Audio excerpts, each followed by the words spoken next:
We are live.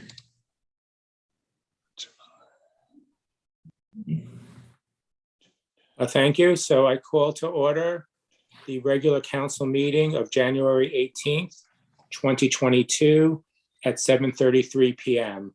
Please rise for the Pledge of Allegiance. I pledge allegiance to the flag of the United States of America and to the republic for which it stands, one nation, God, one nation, under God, indivisible, with liberty and justice for all.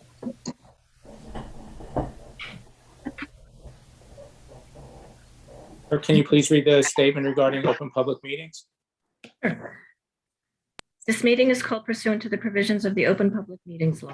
Notice of this meeting was included in a notice sent to the Record and the Star Ledger and advertised in said newspapers on January 10th, 2022, posted on the bulletin board in the municipal building, and has remained continuously posted as the required notices under the statute. A copy of this notice is and has been available to the public and is on file in the office of the municipal clerk. Please take notice that in accordance with the Open Public Meetings Act and JSA 10:4-6 at C and Local Finance Notice 2020-21, establishing standard protocols, the City Council of the City of Englewood adopted resolution number 001-01-03-22, authorizing the City of Englewood's schedule of council meetings for 2022 to be held remotely via Zoom. Members of the public who wish to participate in this meeting may do so by calling or clicking on the link below at 7:30 p.m. The link below on our website, or by dialing 929-205-6099. The meeting ID for this meeting is 863-7845-6237, and the passcode is 834084.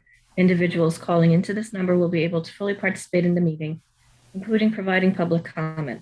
Public comments may be submitted by 3 p.m. on the date of the meeting, either through written letter or email to meeting@cityofenglewood.org. All written comments shall be read during the public forum portion of the meeting and shall be subject to the same time limitations for public speaking. Duplicative comments shall be noted for the record and authorized and summarized. The agenda for the meeting can be found on the city's website at www.cityofenglewood.org. A separate meeting will be used if closed session is required. Proper notice having been given, the municipal clerk is directed to include the statement in the minutes of this meeting. Roll call, please. Councilman Cobb? Here. Councilman Cohen? Here. Councilman Hamer?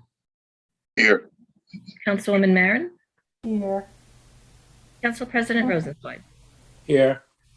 Also present is Mayor Michael Wiles, City Manager Sonia Alves Riveros, City Attorney Bill Bailey, City and the CFO Michael Kaufman, and City Engineer Franz Volsey.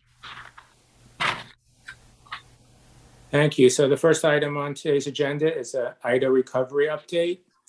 So I see Mr. Sanande is on the panel. So thank you very much, Domingo, for taking time out of your busy schedule to talk to us. I know you sent a memo updating the council, but of course we want to, it sounds like there was some good news in there, but of course we have, we'll have some questions and we want to make sure, that we're up to date on what's going on for the displaced residents. That's great. Good evening, everyone. I'll just provide an update above and beyond what was on that FAQ. I'll start off with an update on the status of the rehabilitation of 111 West Street.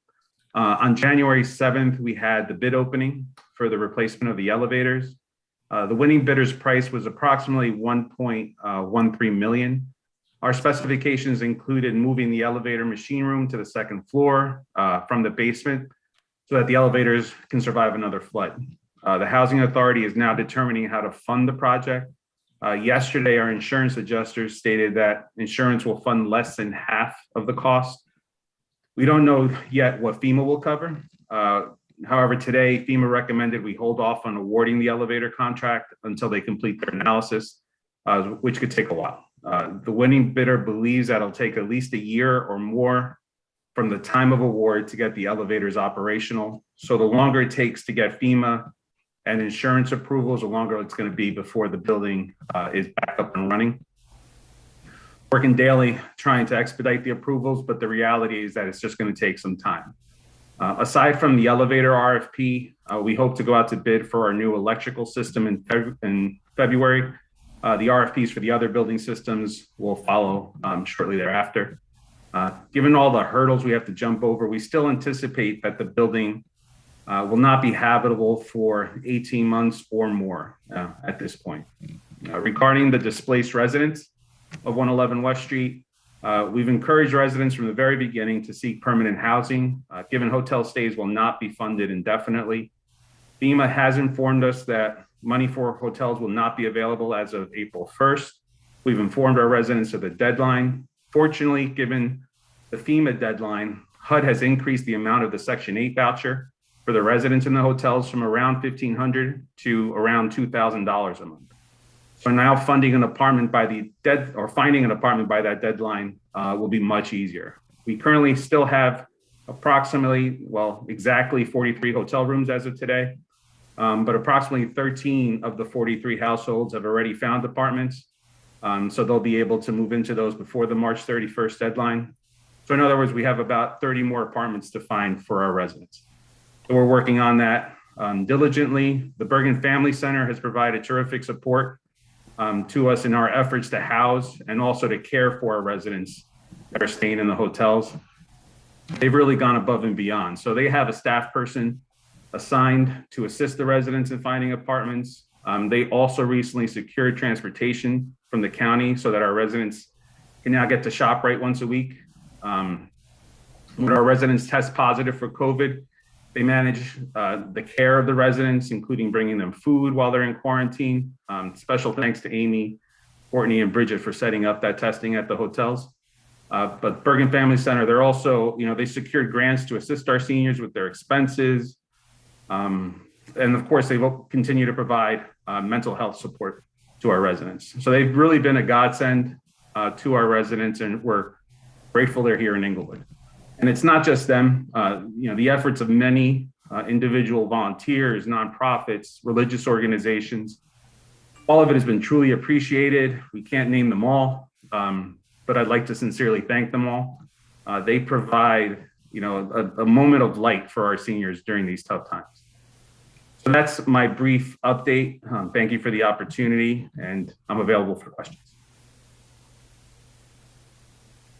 Thank you. Anyone on the council have questions?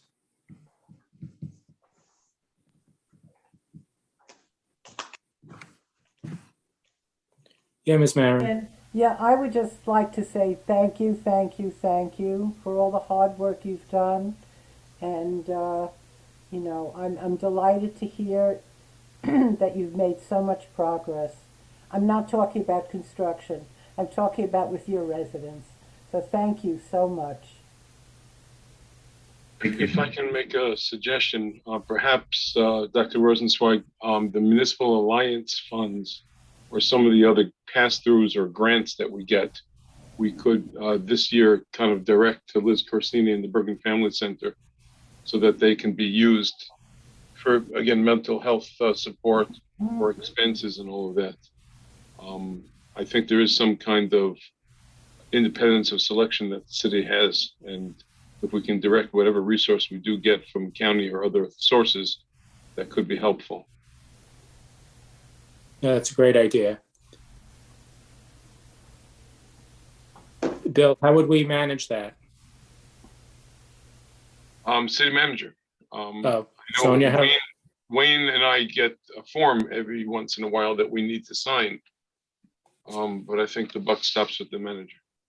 The Municipal Alliance grant, though, that's through the health department.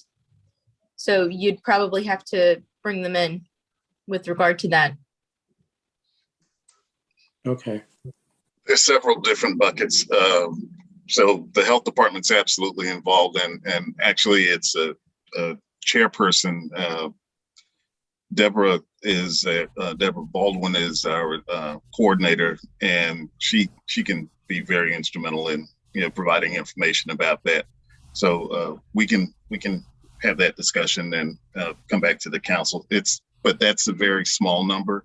There are other pockets of money that, we need to focus on that would make a significant difference in all of this for all of Inglewood.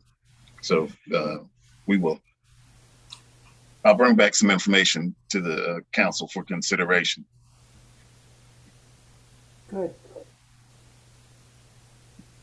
Domingo, I know we've discussed this at some of the previous meetings, but is there a good understanding amongst the residents that, they will be first in line always to get back into 111 West once the building's rehabilitated? Correct. So they will always be at the very top of the wait list, no matter how many other people apply. So that, the folks that were displaced, even if they are permanently housed now, if they ever decide to come back, they will be at the very top of the wait list. Okay, and they understand that?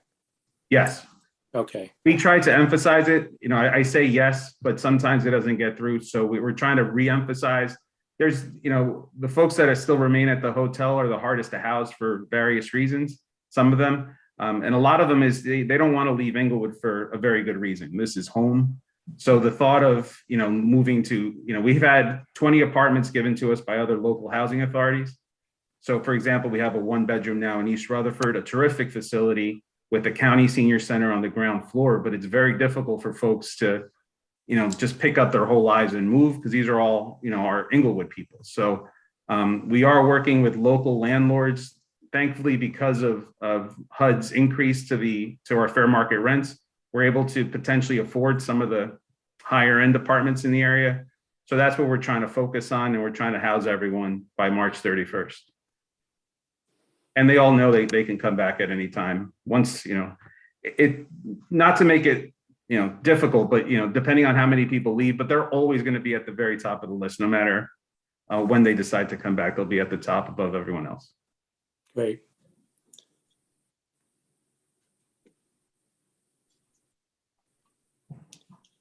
Are there any other questions from the council for Domingo while he's here?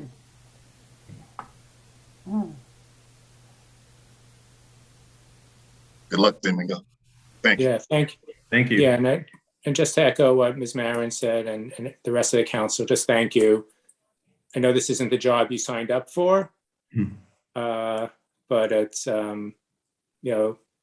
heroes are found, not made. So you were found. So thank you so much for all your hard work. Really, all praise goes. The staff is the one that's doing all the bulk of the work. So it's our staff and the volunteers that are helping us as well. Yeah, and the volunteers have just been extraordinary, of course, in BFC.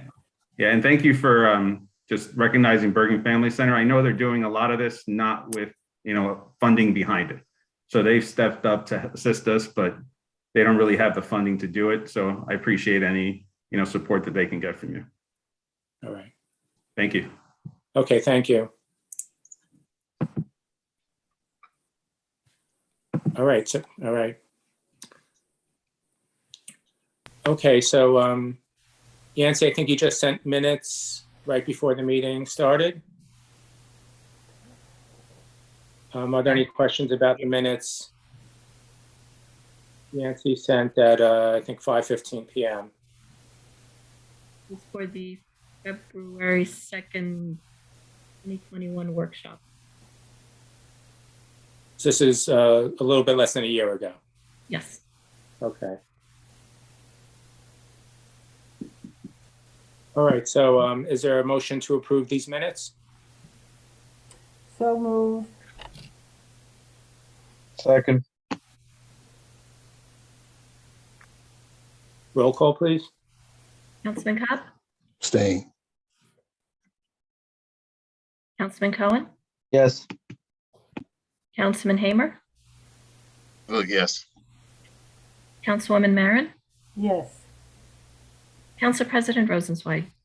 Yes. All right, so now we're going to move to the consent agenda.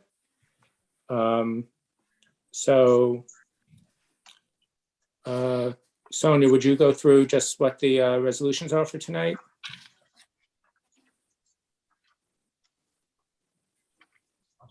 I'm sorry, Council President, did you mean me actually to go through the, Well, just should we just announce what they are? I can go through it.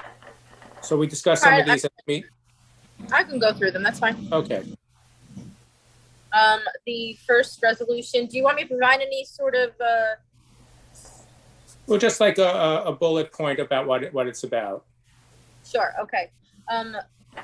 Resolution 25, it's authorizing an interlocal services agreement with the Borough of Paramus to provide vehicle repairs. So in the event any of our vehicles need work, we do have an interlocal services agreement with Paramus. And just as a side note, just to mention, Paramus has been a very good municipality to us. They just recently loaned us a engine at the fire department. So this is a good thing and a good partnership. The next resolution, 26, resolution authorizing Bergen County Law Enforcement mutual aid.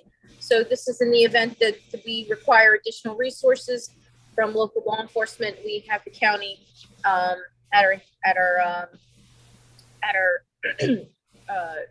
our side.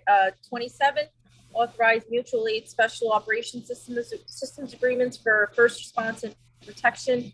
Again, this is similar to the law enforcement side, but on the fire side. So several neighboring municipalities will call upon in the event that there is a fire alarm that requires additional resources. Resolution 28, this is for the council budget hearing meeting dates for 2022. Those are upcoming. Yancy, can you just reiterate them again to us if you don't mind? Yes, I think based on the responses, Yancy and I talked about January 31st, March 8th, 9th, and 10th. Okay. So those are Obviously, we can make changes by resolution later on, either adding or subtracting, but these are the ones that no one objected to. okay. Resolution 29 and schedule of council closed session meetings. So just to let everybody know that we have special closed session meetings beginning at 7 p.m. For this coming year. Resolution 30, recognizing Sewell Trading's donation to the city of Englewood. We discussed this at the previous meeting, and they had donated funds in addition to some PPE. Resolution 31, refunds due to overpayment of taxes. 32, refunds due to state tax appeals. 33, 2021 reserve budget transfers. So anything that we had at the end of the year that we needed to make transfers within our budget accounts, that's what that reflects. 34, person-to-person transfer of limited retail distribution licenses. This is CJS Familia LLC. Yancy, what restaurant is that exactly? It's actually not a restaurant. It's a little deli. Okay. It's formerly, On Slocum, I think, right? yeah, formerly Santa Barbara. And this is limited retail distribution. It's a very rarely used license that exists anymore. It's pretty much grandfathered in. All they're going to do is sell warm beer. And it's not even going to be refrigerated. They could sell it by the bottle, and that's pretty much all they're allowed to sell. Okay. And those are all of the resolutions on the consent agenda. All right. So now we're going to open it up to the public if they have any comments on this agenda. And we're going to ask that there's going to be a public session about anything the public wants to speak about in a few minutes. But this part is just for comments on the consent agenda, these 10 items. So Yancy, does anyone have their hand up? No. So just a few rules for the members of the public. If you'd wish to ask any questions on the consent agenda items, at the bottom of the screen, there's a more button. Click on that and you will raise your hand. And I believe they'll have 2 minutes to speak. With the president. Okay. And still no one has their hand raised. Okay, then. All right, so we'll close the public session on the consent agenda. And did anyone on the council have any questions about it or want us to pull any specific item to vote on it separately? 28 and 29.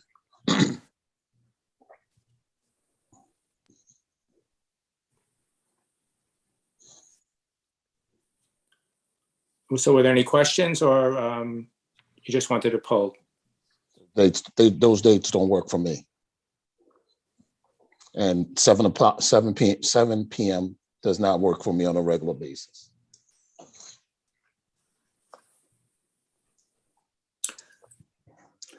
Closed session for as long as I can remember, unless it's special, it's always been after the meeting. Yeah, well, we discussed at the last meeting about trying to get the meeting with the professionals done earlier in the day, so we're not doing it at the end of the meeting when we're less focused on it. Does this say, this says professionals? Well, that's Is it going to be what specific? the special closed I don't meeting- know what it is. I'm only reading what it says here. Well, it's So it's exactly what we all specific. discussed. Excuse me? I said this was exactly specifically discussed at the workshop session, which you did attend. I'm Yeah, not so talking to just- you though. I'm talking to the council president. Okay, So so I'm telling them what I'm saying, what doesn't work for me. I've got That's no all. problem if it doesn't work for you, but Oh, well, listen, I'm not talking to you though. Okay, I'm not please, talking, I'm not please, addressing please. you. So- I'm so- addressing him. so So if you got a problem with that, you know, I'm addressing Kent. I'm not addressing you. Yeah, what'd you say now? so you're objecting to a meeting What I'm earlier saying to- is it doesn't work for me. That's what I'm saying. And I'm going on the record. It doesn't work for me. That's all I'm saying. You can move on without me. I really don't care, but I'm just saying it doesn't work for me. Okay, Ms. Marin? And, yeah, Yeah. this is just a suggestion, okay? Since there are only 5 of us on the council, we really all should be there, except for extraordinary. So may I suggest, Ken, that on a regular basis, that we begin our regular council meetings at 7:30, and if we have professionals, we say around 9 o'clock, we'll stop the regular meeting, go into closed sessions for professionals or consultants, whatever, and then return to the public session, to the regular meeting after that, so that all of us can be there whenever possible. I think that's the way we should be running things. Yeah, so the issue with that is that with the way, since we're still meeting over Zoom, and we anticipate that's going to be the way we meet for the remainder of the year. So if we break in the middle of a meeting because we have a pre-scheduled meeting with a professional, then there's really no good way to alert the public when we go back into the general meeting because the meeting would have been closed and they wouldn't know that the meeting has resumed. So when we used to meet in the courthouse, the council could simply just walk into the side room and everyone could just hang out in the main room and we'd walk back in 10 minutes later, 15 minutes later, 45 minutes later, whatever time it took. So we don't have that mechanism right now and still maintain kind of the open public meetings requirements that we want. So that is the problem. The other option we had talked about was doing the closed session at 7:30 and then opening up the regular council meeting at 8 o'clock.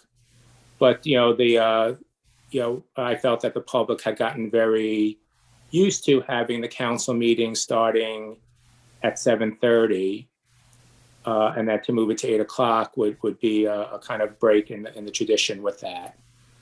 One thing that's very important for me is that, when we're meeting with the professionals, it's when we're dealing with some of the most critical issues with regard to the city. And I want us to be at our sharpest and to have all of our attention focused on that. So really the two options are to move the start of the regular meeting to 8 p.m., which I think the public is not used to, or doing it like this 7 o'clock, and then starting at 7:30, just like we did today, very successfully. I would say, Yes. I would just say, I mean, well, first of all, on a personal level, considering it's on Zoom, I'll make do either way. But I do think that just in general, when we put together our personal schedules and people, the council understand that they schedule themselves for 7:30 and afterwards, it is, I can fully understand the change in that being an issue for work or whatever else it is. So I've got no problem starting at 7:30 to make sure we get everybody together, because regardless of whether we agree or disagree on issues, we should all be present. But I do also at the same time think that us meeting with professionals at 2 a.m. is insane. I think a few things. One, we should talk about what other municipalities do, and also what we actually, and Yancy might it might even preceded Yancy, so I'm not sure if she's aware. We actually did have a resolution at some point a few years ago, which put a cap on how late we could meet to. That after a certain point, meetings have to end, which we never actually enforced. I don't remember how many. It might have actually even preceded Yancy being the clerk. Oh, actually, Bill and I wrote that in 2009. No, I think there's a whole new reiteration of that, though. Yeah. Somewhere in like maybe 13 or 14, or I don't remember what year. So first of all, I do think we should be capping our meetings at a certain time, because quite frankly, when we're sitting here at midnight, I mean, we're sitting here and getting the business of the people done in theory, but we're all half asleep, trying to keep ourselves together. So I think we're all in agreement on that, Michael. So I guess the question to the council is, and I don't anticipate having a closed meeting every single week at 7, but it's going to be something. But to memorialize that, we have to have this resolution tonight. So either we can keep it as we have now and give it a try for, let's say, the first quarter of the year and see how it works, or we can have that closed meeting at 7:30 and then open it to the public at 8 o'clock. So essentially what we did today, but shift it later a half an hour. Well, what I would say is that I think what one of the things that the public is most concerned about, and I don't want to say only concerned about, because we have a lot of concerns, but is significantly concerned about at these meetings, is the public session. I think there's a concern always that people having to wait for public session, not knowing when that happens. I think we can start our meetings at 7:30 if we want. I think and figure it out. But I think one thing we can do is say at a certain time, in the kind of methodology that Judy was saying, but instead of for closed for public, say at 9 o'clock or 9:30 or 8, whatever time, that there's a specific time when people know we are going to do a half an hour of public session at that time. This way, the public gets their opportunity to voice whatever they want to voice without them having to wait till 11 o'clock or some crazy hour. So I think that might be something to do. Regarding the 7 to 7:30, like I said, from a personal level, as long as we're in Zoom, it's easy. I can accommodate either one. If we were in person with work schedules, it would be tougher. But for Zoom, I can accommodate either one. But by the same token, I've always said, when we were in work schedules and we started scheduling meetings too early, that it was a work problem. And even though I made every one because I had to, I don't want to be a hypocrite in the sense of I was one who advocated for later times. So, I understand that if people make their schedules over at 7:30, that in general, that's just the way people made their schedules from a personal perspective, and it makes it more difficult to switch that. So, I don't want to, force anybody to do what I voiced as a problem years ago on that stuff. Okay. So what's the will of the council? To do a closed session at 7:30 with public meetings starting at 8, or 7 and 7:30? Those are the two choices. Why don't we table this and have a discussion about it and act on it at our next meeting? Since they're differing viewpoints, or seems to be differing viewpoints. So, Excuse me, wait, but before we table, since Charles was the one who finds the 7 o'clock a problem, could I just know how he feels about beginning the meeting at 7:30? Will that be acceptable? My point is, I want everybody there. Would Charles, would 7 o'clock, would 7:30 work for you? Yeah, and I also think the premise of why these meetings, special meetings, is being scheduled is how many professional meetings are we going to have? How many? We only have a certain amount of professionals. So, why do we even have to have a resolution to do that? We know when we can schedule, and it gives us flexibility to do that. I think So that. what can I finish saying what I got to say? Pardon?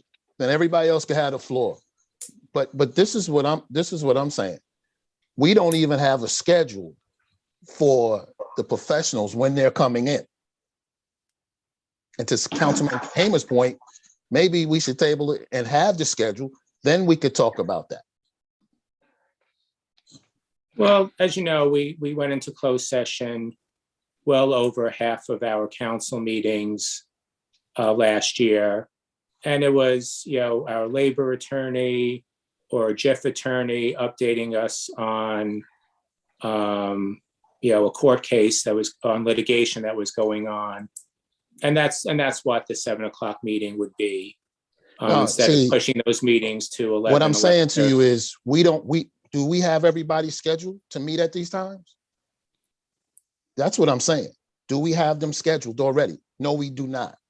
And I think it would be better served that we would know when these people are available, schedule the meetings, and then let's go from there. That's what I'm saying. Well, of course, with the open public meeting No, it has nothing to do with that. If we can me. Flexibility, we could say, if we knew the city solicitor, the labor attorney, these are the days they can meet, then we can say, okay, these are the days we should schedule these meetings to do that. And all I'm saying is, do we have that schedule already? I mean, listen, I would want to know. Mr. Cobb finish. Yeah. I just want to know, if we don't have that, then why don't we get the schedule first before we do this? It would seem to, so then we have it all laid out, we have it all scheduled, and this is what we do. That's what I'm saying to you. To put something out there and then back into it. What does that mean? And how many meetings could we have? We would be able to answer those questions as well. Okay. Have you completed your comments, Mr. Cobb? No, I'm not finished for the night, but I'm going to tell you that's what it is. So, Mayor, it sounded like you had a comment. Yeah, I'll defer for a moment and talk after. I think the city manager wanted to talk, Sonia. Okay. Just from a logistical standpoint, us setting the meetings this way via resolution, it is much easier for us to cancel a meeting than to, and correct me if I'm wrong, Yancy and Bill, it's just easier to cancel something than rather than, very last minute if something came up. I'm talking about the logistics of scheduling. Yes, that's true, Mr. Cobb. So I just want to be clear. You can always cancel a meeting. Right. Open So public if you meeting set act. What I'm saying set the is schedule, right? No. So if you set the schedule. Yeah, but I'm not. What I'm saying to you, and I guess everybody is hearing what they want to hear tonight. What I'm saying to you is, if you have those people committed to dates that they give you prior, then you could set the schedule. That's what I'm saying. So the resolution to me doesn't matter. It's just that, okay, here are the dates and here's what it is. Are you available these dates and times? Because you don't know when the professionals are You don't available. know. It's not realistic to say that. But you don't know when they're available. And but that's I my just point. just from a logistical standpoint, from Yancy and Bill, is it easier to set the schedule, cancel them, or make, changes throughout the year? That's all I'm saying. So public meetings have to be at least 48 hours notice published. So yes, to answer the question, it's harder to schedule it because you have to notice and publish it 48 hours, a minimum 48 hours ahead of time, whereas a cancellation can be done right before the meeting, actually. There is no publication for canceling the meeting. So setting the schedule in advance takes care of those notices. That's why like the regular council meetings are set, in January for the following. Bill, it takes care of the notices. What I'm saying is you don't even know when the professionals are available. So we would be going on their schedule when they are available. And then we'd have to confirm the dates. And then what happens if council members say they're not available at that time? This is what I'm saying. So all I'm saying Mr. is, Cohen, why don't you get the dates from the professionals, then have this conversation? So wait, Mr. Cohen, if I can speak. So the issue is, one of our labor attorney or one of our JIF attorneys wants to update us on a court case. So right now, they sign in at 7:30 and wait in their office and charge us per hour, or charge the JIF per hour, for them sitting around waiting in their office until we go into closed session at 9:30, 10 o'clock, 10:30, 11 o'clock. So it cost us less, and we can discuss these crucial issues at a predetermined meeting at 7 o'clock. Obviously, we're not going to know when they want to meet, because a lot of these meetings are decided by judges' actions that are going to take place throughout the year. So this is not an interviewing of our bond counsel or things like that. It's updates from our professionals. So instead of keeping them in a Zoom waiting room for 2 to 3 hours while they're charging whoever they charge for their hourly rate, we can meet with them either at 7 o'clock and then go into a regular meeting at 7:30, or we can meet with them at 7:30 and then go into our regular meeting at 8 o'clock.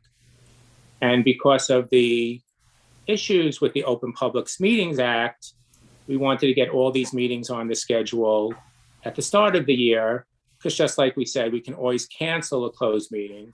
So out of the 23 or so meetings throughout the year, I anticipate we'll have meetings with professionals, probably around 15 or 16 of those meetings as court cases come up. If no one needs to meet with us, we'll cancel every single one of them. We certainly don't have to have them, but we needed to have these on the schedule to fulfill the law requirements of the Open Public Meetings Act. So these are not things going to be scheduled really up until maybe even the morning of, if a judge's ruling comes down and a lawyer needs to address the council. Mr. Cohen? Yeah, I think you answered a big part of my question, which was I wasn't sure if we were keeping them in a waiting room for 3 hours, 4 hours at a time. If they're in, I thought we were doing a system where Bill was just basically giving them a call when we were 20 minutes out and just saying, hey, get on. Are they sitting in a waiting room and charging us for all those hours? Is that what's happening? I wasn't aware that was being charged to us. I text them when I think we're getting close, but part of it is they're committing that night to Englewood. So we're spending 4 or 5 hours of billing time for each of these people when we do it at the back end? I don't see their bills. I don't know what they've been charging for or not, but they could be, yes, if they're sitting there for hours. So to me, very simply, to have them charge 3, 4, 5 hours for their 15 or 20 minutes of a briefing. Now, obviously, they're preparing their briefing, so there's billing time included in that. But the gist of the point is if we have two options of having them on the back end and charging us for 5 hours of billing time times multiple attorneys times 15 to 20 meetings, as opposed to having them on the front end and getting billed for a fraction of the time, I don't even understand why this would be a question. Now, whether we do it at 7 or 7:30, God bless. Do what I'll support whichever one you want to do. But the front end versus back end thing with those economics involved, I think is a no-brainer. Ms. Marin? Yeah, I want to second one. First of all, the issue was, as far as I heard, that Mr. Cobb was unavailable at 7. So what we have to do is find a time when he is available. You proposed the 7:30 start, so we have 7:30 to 8 for items that have to be addressed in closed session. And I must say, Mr. Cobb, since I've been on the council, my recollection is that we've had closed sessions at almost every meeting. So I'm a little confused about why this is an issue. I would like to propose that we move it up to accommodate Mr. Cobb. We start at 7:30 and the regular meeting starts at 8 o'clock. I think the public will accept that. It's not a big deal. And if we have a problem with it, we can revisit it in a few months. But the issue was that we had a member of the council unavailable for the 7 o'clock. So let's deal with the issue, move it up to 7:30, and we can resolve this right away instead of wasting time talking about it. And Ken, Yeah, please, Mayor. thank you. And I just want to know how thoughtful Judith's suggestion is, because it should include everybody at all of these meetings. And yes, every single meeting that we had in the last year, 2 years, 3 years, had a closed session associated with it. Every single meeting.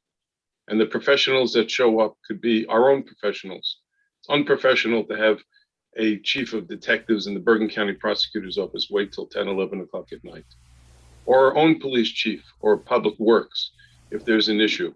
And just having a beginning slot that's available for the professionals that the city manager wants us to meet or we suggest that we should see is the right thing. And I don't think we should get in the habit of having conversations, because we had this conversation, Dr. Rosenzweig suggested this last week, and then tabling it. We're not going to table things. I think it's a good habit to make sure we're all inclusive of everybody, make a decision and go forward.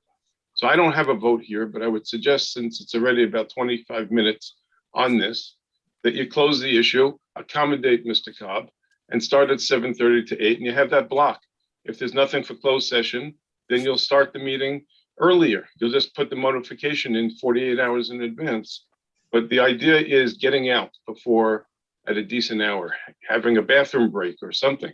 I walk away from these Zoom things, I could barely move my knees. So Yancy, if we wanted to change it to 7:30,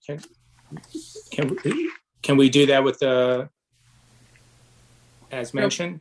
Bill, correct me if I'm wrong. At this point, it's just incorporated into the regular meeting, which have already been advertised. Right, so the meeting still technically starts at 7:30, except you just immediately go into closed session if you need be. So we don't need any action. No, All right, so let's move on. we're just rearranging the agenda at that point. Correct. Okay, all right then. And then I believe also Mr. Cobb had an issue with both resolutions, 28 and 29. Just want to make sure we're all okay on everything. Okay, so some dates have gone out for the budget hearings, and we've listed 4 that no one had objections to on the emails to Yancy. So we okay voting on that tonight? You want to go over the dates again tonight that are in the resolution? January 31st, March 8th, March 9th, and March 10th. So Yancy sent out the 6 dates last week. There were problems with 2 of them, and these are the 4 that. No meetings in February. No meetings in February, right? Well, we couldn't find a date when everyone could make it in February. Okay. All right. So if we want to have meetings in February, Yancy can send out options No. for dates, and we can No. add it on to the February 1st agenda. But I thought it was important to get a couple of dates official. And certainly we can re-look at our calendars, and calendars change. For example, I had a meeting in January that got moved to February, and who knows, it could get moved again. But if anyone has open dates in February, please let Yancy know, and maybe we can find a date where all 6 of us can be there. But for now, I suggest getting 4 official dates in the book so we don't move this process too much further.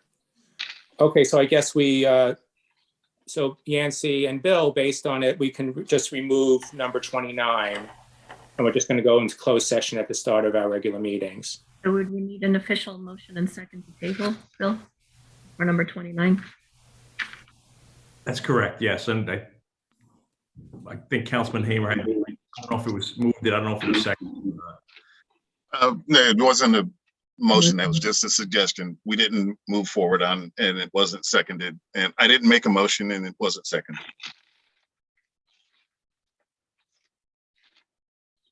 So does anyone want to move to table 29?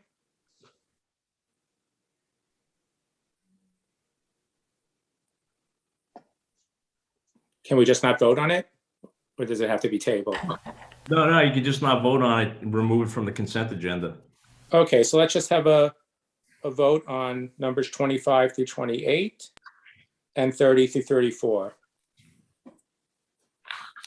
Second. Do I have a motion? Oh, then I'll move it. I'll second it. Whichever way you want to do it. Roll call, please. Councilman Cobb, Yes. Councilman Cohen, Yep. Councilman Hamer, Yes. Councilwoman Maren, Yes. Council President Rosenzweig. Yes. Thank you. So now we move on to communications from the governing body and city manager. Mayor Wild. Thank you, everybody. Good evening. We're off to a good start, hopefully, and I wish everybody good health and welfare.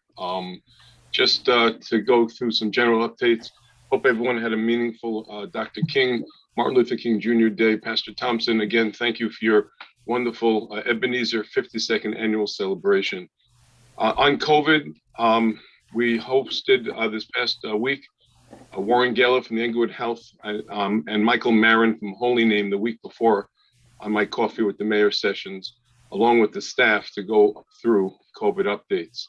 The numbers seem to be trending downward. Usually viruses will mutate, according to the professionals, to become more contagious but less severe, which seems to be happening, but the virus is still dangerous for those who are not vaccinated.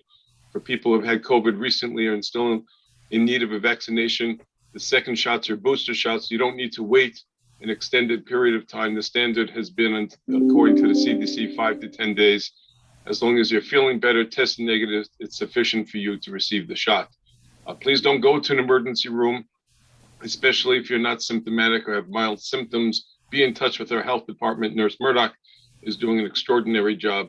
There are many options, including what we've deployed in Veterans Park. And I saw the signs that went out today. Thank you to Catherine and to Sonia for doing that. On public safety, I'd like to thank the Public Works for the work during the latest storms, providing us obviously with constant communications, the Public Library for being a warming center, and for the city who held a virtual meet and greet with our new Deputy Police Chief, Tom Greeley. We wish him Godspeed. We also swore in our first ever Korean American police officer on a full-time basis, as well as promoting a new detective, and are continuing to work to make sure that our public safety workers have the staffing and resources to safely do their jobs. Englewood firefighters assisted in fighting a second alarm fire in Teaneck. Thank you for their service to the community. Bergen Hatzalah received New Jersey Department of Health license, and a car accident is really knocking the residents and driving them crazy on Grand and Linden. I want to thank our deputy chief, our engineer, and everybody for getting involved. The city continues to work on addressing these kinds of traffic needs. The rest of my points are on social media. You can join us on these Friday sessions if you want in the library Zoom at 11 o'clock or see them afterwards. We've had the opportunity when it comes to the community to thank the Center for Food Action for the 2022 MLK Day of Service and continuing to be there for the hunger needs of our community. Finally, thank you, Dr. Rosenzweig, for bringing us up to speed on the 111 West Street. I urge people to reach out to the Bergen Family Center and give what you can and find out what their needs are. We also had a chance to appoint new appointees to the planning board. I was sworn and swore in my appointments. Of course, anyone interested in serving on any city board or commission should reach out to see if they're opening so that we can have their information on hand if something opens in the future. Thank you. Thank you, Councilman Cobb.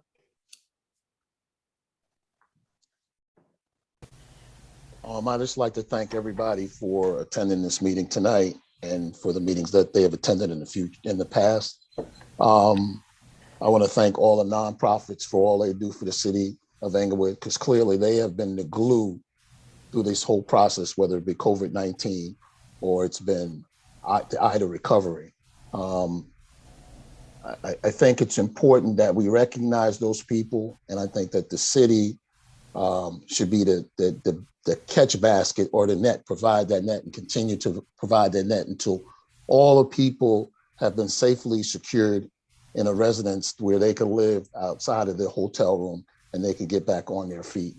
I want to thank Domingo for coming to give an update, which was started under my leadership to provide 111 West Street updates, along with Janet Sharma, Liz Christini, and a host of other people who have come to provide assistance for those who need it.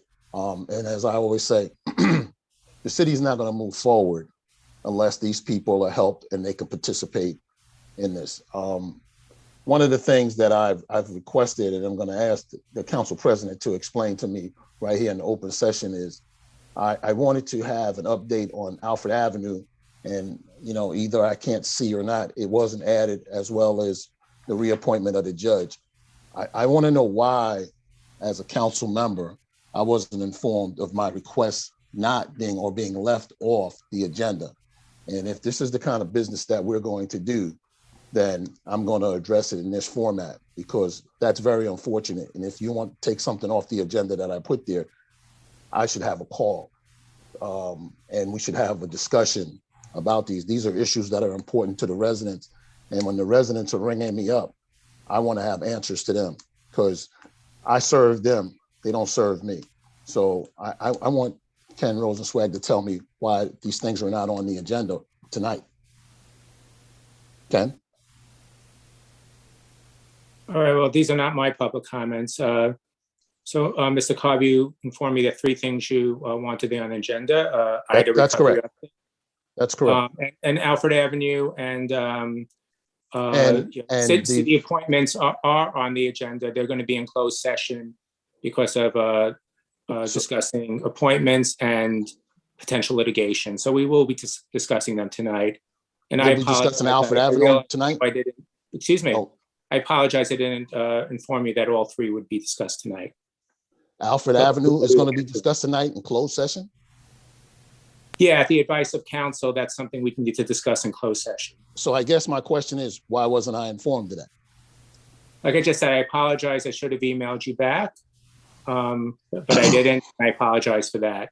But everything that you requested will be discussed tonight. And I should have emailed you back. The IDA, I requested the IDA, which was on there. I think it's to be transparent with the residents of the city of Englewood, we should put these things out there. Because they're asking those questions, and they need answers. If you're interacting with them, this is what they want, and I want to be in a position to respond to the residents, and that's why, I want to know why. And if you would have just simply drop me an email or something, I wouldn't be asking you this question. I want to thank the Rotary for inviting me to speak with them today. I think it was very important that they understood. And I spoke to the Rotary from my position as a resident, not as my position as a council person. And the comments that I made were of my own as a resident of the city of Englewood, which I think I shared with them. And I made that clear when I spoke with them about that. And I said, I think we have a lot of work to do. There's a lot of work that needs to be done. And I'm going to be asking for a moratorium on building in the 4th Ward until we get the infrastructure assessment covered. I don't think we should build anymore, unless we just want to continue to have floods and have people deal with flooding issues. So I think that this is important, and I think that the council should be sensitive to that, to what's going on here in Englewood, so that we will be able to move forward and not go backwards. And I have a request that the deputy chief and the Bergen County prosecutor hold a town hall meeting or come in front of the council in a public meeting and let us know the progress or whatever's been made and what transition is going to go. The simple fact is they had a meeting last Thursday and the council could not participate. It's like embarrassing to us when people ask me, why can't you speak at the meeting? you know, and true, if you want to engage, we are the people that the people will reach out to, but we have to be able to participate in this meeting. And I think it's an open forum. If you want an open forum, a meet and greet to really, you know, have this a good positive dialogue to get off on the right foot, you have to involve the elected officials here and outside of the mayor. You gotta talk to the people who are on the ground here. And I think that this would be a positive meeting. And so people would understand the transition, what's going on, and they would hear it and they would feel that we're being transparent in this process. This is a very important process to the residents of the city of Inglewood. And I think that me, not only as an elected official, but as a resident, a tax-paying resident, should have the opportunity to ask questions as well. You know, so I'm requesting that we have some kind of meeting for that. And I think that the public deserves it. And I think that we should have that sooner than later. These actions have already taken place or started to take place. And so I would expect to hear back something about a meeting with that. I think that's what we have to do. That the public has very little confidence in us, and they have very little confidence in what's going on. So you know what? This is how you start to build confidence. You know, trust is the olive branch. But if you don't, and this branch has been broken in the city of Inglewood, you know, we can talk a good game, but we got to be able to play a good game. We represent the people, so let's give them something to get confident about and seeing that things are moving in the right direction. You know, since we got some new fresh eyes on things, let's move forward to helping people move forward so people can feel good about themselves. And that's my comments. Thank you, Councilman Cohen. Thank you. You know, first I just want to start out, you know, also echoing the mayor and thanking Pastor Thompson, you know, for all his work on MLK days. You know, it's a shame, you know, between Zooms and weather, that we can't have, you know, what we used to have prior. And I look forward to us being able to return. You know, I used to have my kids march with me each year, and you know, it was a learning experience for them, which I think was a critical learning experience that, you know, we should have all of our children involved with. I mean, yes, they always bugged me about getting ice cream afterwards, but at least they got the message of why we were there in the first place. So, you know, for creating those opportunities, truly want to thank Pastor Thompson and all who are always involved in our city's MLK Day March and service. You know, I also, you know, when we're talking about, you know, security and whatnot, you know, first of all, I want to make sure that, you know, I'm thanking our new, I'm about to call him Sergeant Greeley, but our officer and our deputy chief, Greeley, you know, he's been incredibly responsive that I've seen. He's been responsive throughout his, throughout my 12 years on the council, and times that I served with him, you know, from on the traffic committee through now.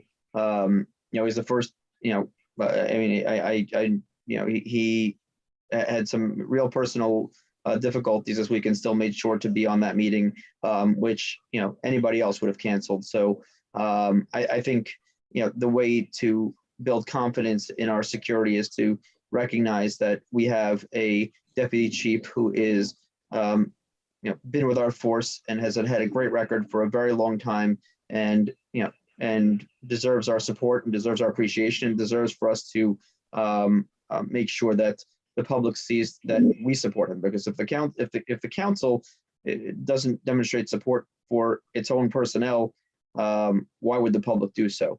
And to me, you know, you want to criticize somebody after they've been on the job for 6 months, a year, or whatever it might be, based on actual situations. That's one thing. But when a person's been on the job for, you know, for what, a week, 2 weeks, whatever it's been, our first comments out of the gate should be congratulations. We look forward to working with you, and we look forward to providing you with all the support we could possibly do. So I know myself and you know, and some others here did have that message when he first got appointed. So I just want to reiterate, I think Sonia here made a very good appointment, and I'm very happy to see that we have somebody like Officer Greeley Deputy Chief Greeley to work with, and security is that much more important. I mean, we've seen all the kind of security measures we've had to take on religious institutions throughout our city over the last couple of years, where we've had to do all kinds of things that the city has been involved with.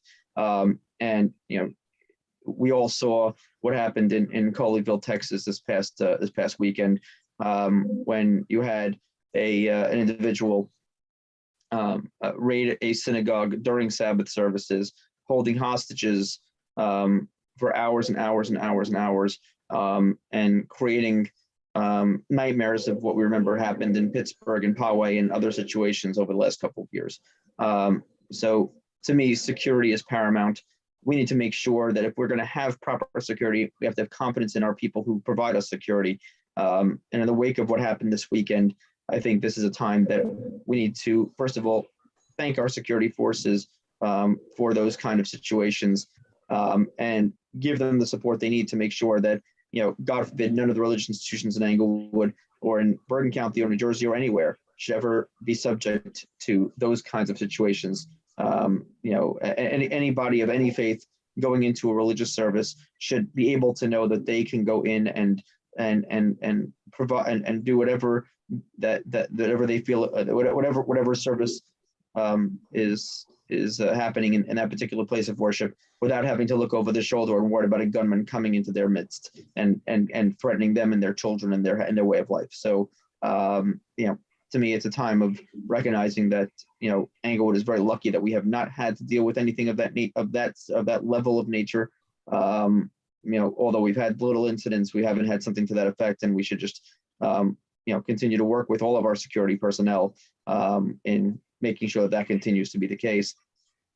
Also, while we're thanking individuals in terms of Hurricane Ida and Hurricane Ida recovery, I want to thank Sonia, I want to thank Bill, Walter, and Franz for all of their incredible help in getting Yeshiva Or Simcha and their 56 students and other personnel on the block and area back into school after the great hardship. Even though I couldn't get them on the agenda, when I tried to, bottom line is our city personnel did an incredible job here in making sure that 56 residents of the school and all the other school personnel that live down the block and on the block and in the immediate place were able to be returned as soon as it was realistically possible, and working in tremendous ways to do that. So to all of our city personnel who work diligently with me and with our city and everybody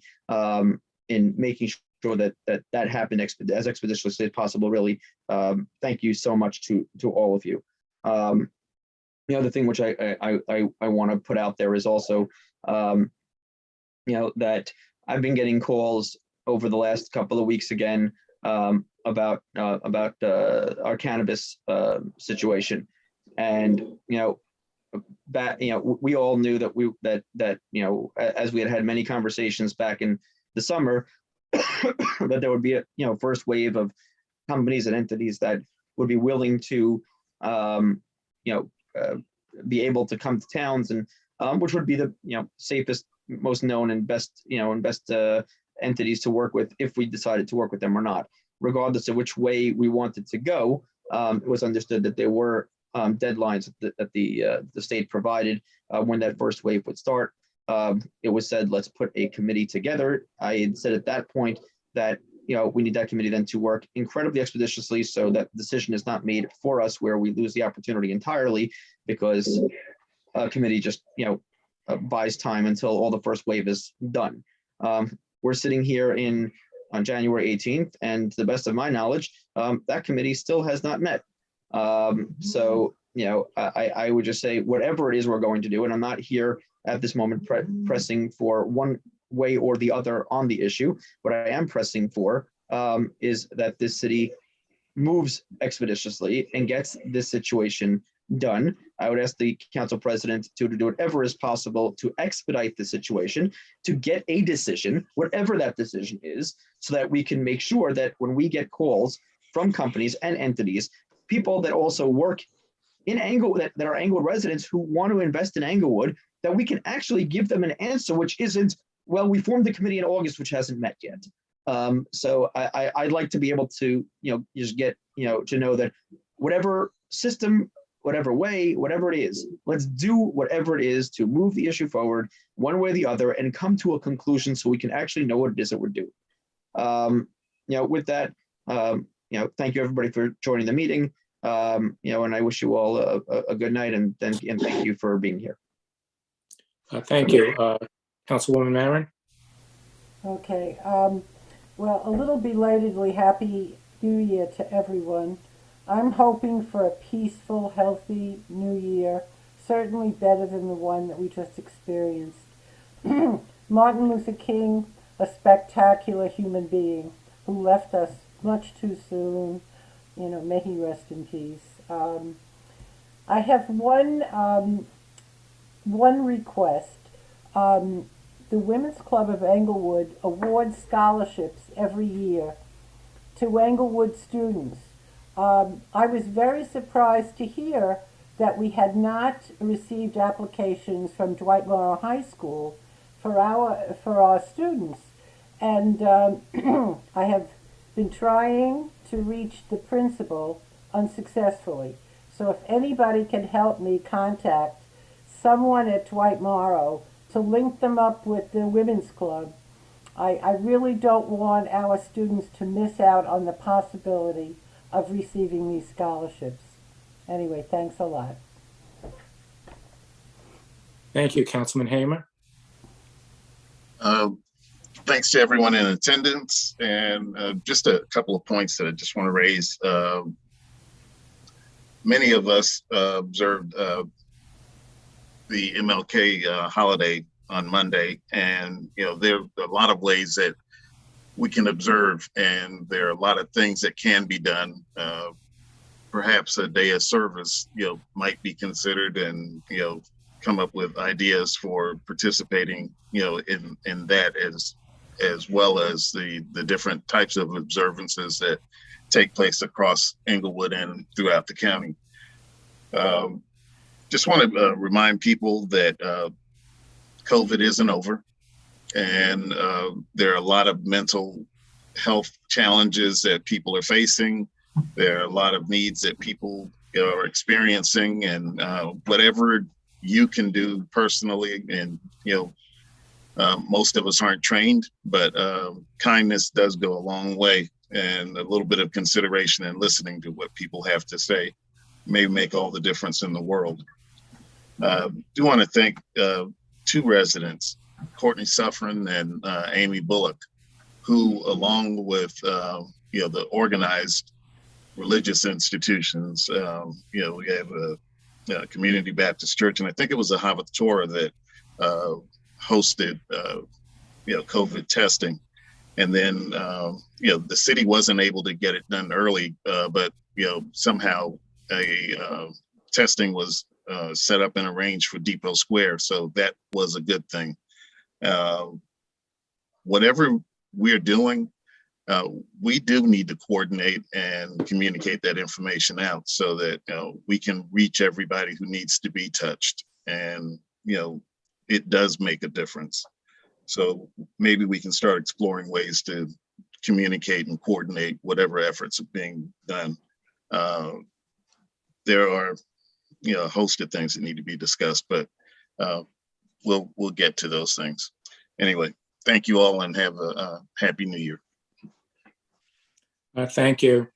And also, I'd like to join with everyone else and hoping everyone had a meaningful Martin Luther King Day observance. And again, thank you for the program from Ebenezer Church. I was thinking back this past week on the first flight that my family took after September 11th. And I remember my 4-year-old daughter, who's a little short for her age, was pulled out of line for special screening. And it was a bit of a comical situation because there was a little small I think very cute child, with wands being waved, and certainly no one's idea of a terrorist. But it's also very sad because I realized that this was going to be her reality for the rest of her life, that security typically doesn't get lessened, it only gets heightened. And we've seen the same things happen in our houses of worship, and the tragedies are just one after another.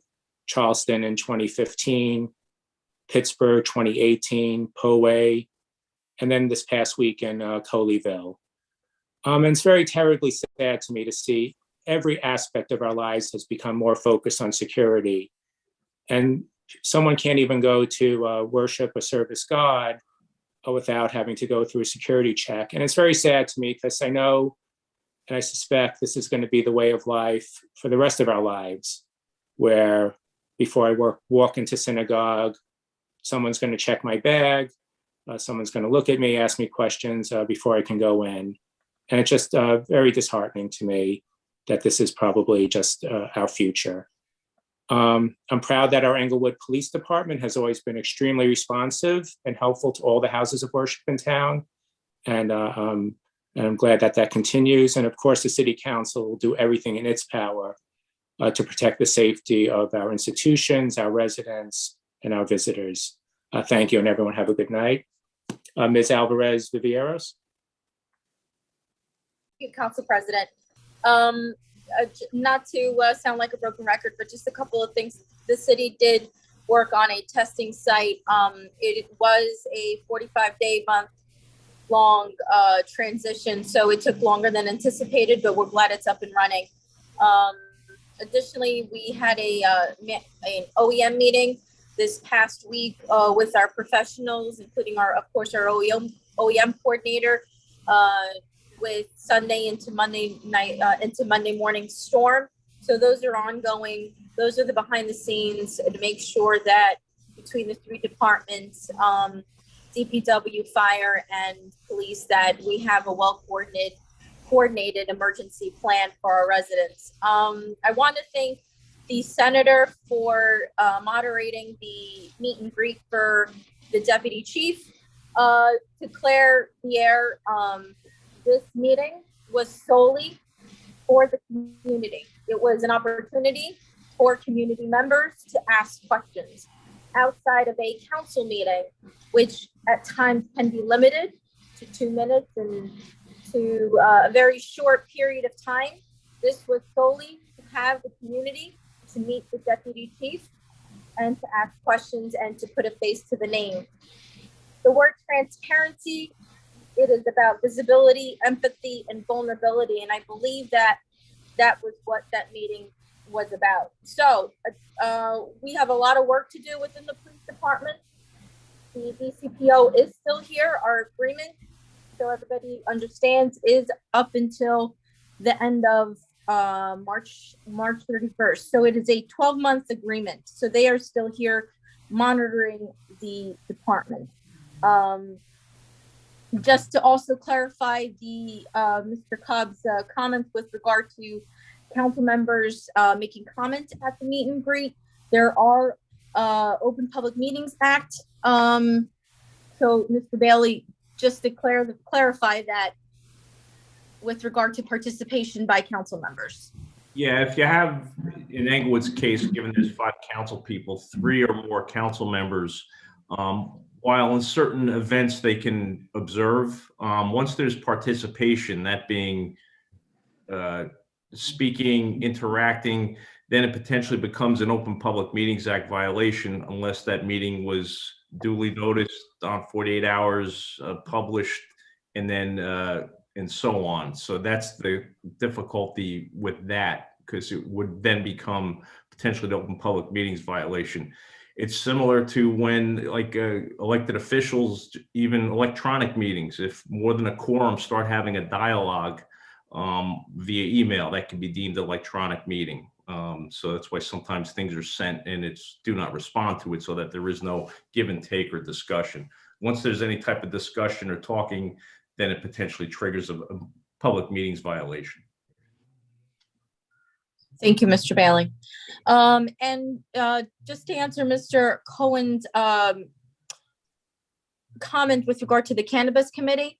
I have been emailing back and forth with the names that were given to us, and I have a tentative meeting tomorrow night of the, but right now I'm trying to hear from two members, Mr. Cohen, that actually two names that you've given to us.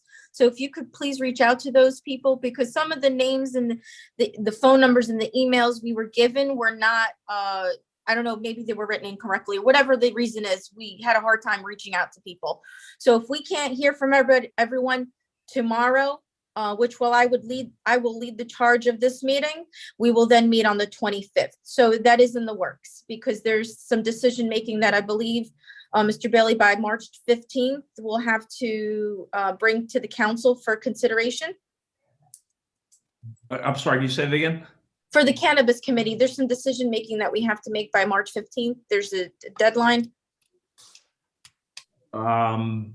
I think it's with regard to how you want to propose the ordinance or something to that effect, but I think that's deadline for applications to the state, but we Right. can talk about that further. Yeah. Right. Okay. It's not, okay, that's what it was. Okay, yeah. so I just, Thank you, Sonia. Right. okay, so I just wanted to let everybody know that we're gonna meet and we're gonna bring forth something to the council soon. And that's all I have.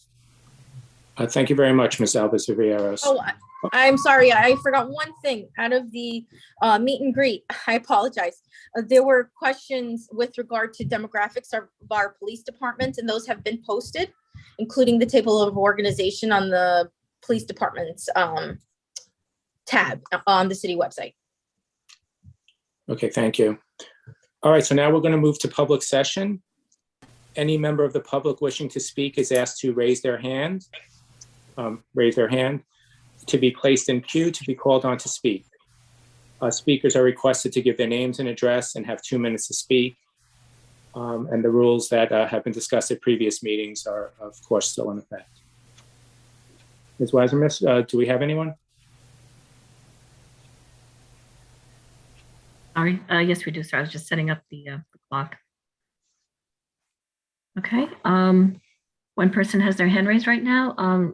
Note to the public, if you'd like to speak, remember at the bottom of the screen, the more button, raise your hand and you'll be placed in queue. Diane Jansen is first. Diane, please unmute. Hi, Diane Jansen, 589 Ridgeland Terrace. Thank you so much, Mr. Cobb, Councilman Cobb at large, for coming and speaking to the Rotary as an individual and resident. You were extremely inspiring, and Councilwoman Marin, your words were as well. So I just wanted to start on that positive note. I also wanted to thank Councilman Cohen for bringing up Texas and the incident that happened at the synagogue there. We all need safety. We all need safety. And I would like to say that I don't know how many of you know, but today, this started the week of Christian unity, prayer for Christian unity. So I am hoping that Christians around the world will be praying for Christian unity, the safety of Christians, the safety of Jews, the safety of Muslims, the safety of anyone who is worshiping. And I do want to have some words that Minister Antoine said at Ebenezer. He said, I want to make this very clear to everyone listening to this message. Today is not a day to volunteer. And the reason that they want us to focus so much on this day, Martin Luther King's Day, being a day of volunteering, because they don't want you to push them to making systematic changes today. And remember, you will face obstacles when you stand for justice. So I think we have to take that part of the message to heart. And I think we have to look at that when we look at our response to 111 West Street, flooding, and everything else, Alfred Avenue, etc., and a community center. Thank you. Thank you, Diane. Thank you. Is there anyone else from the public who wishes to address the council? Nobody else has their hand raised. All right. In that case, I close the public session. And I believe bills and claims, there's a change in the process, so we don't have any for this week. Yes, sorry, I forgot to remove it from here.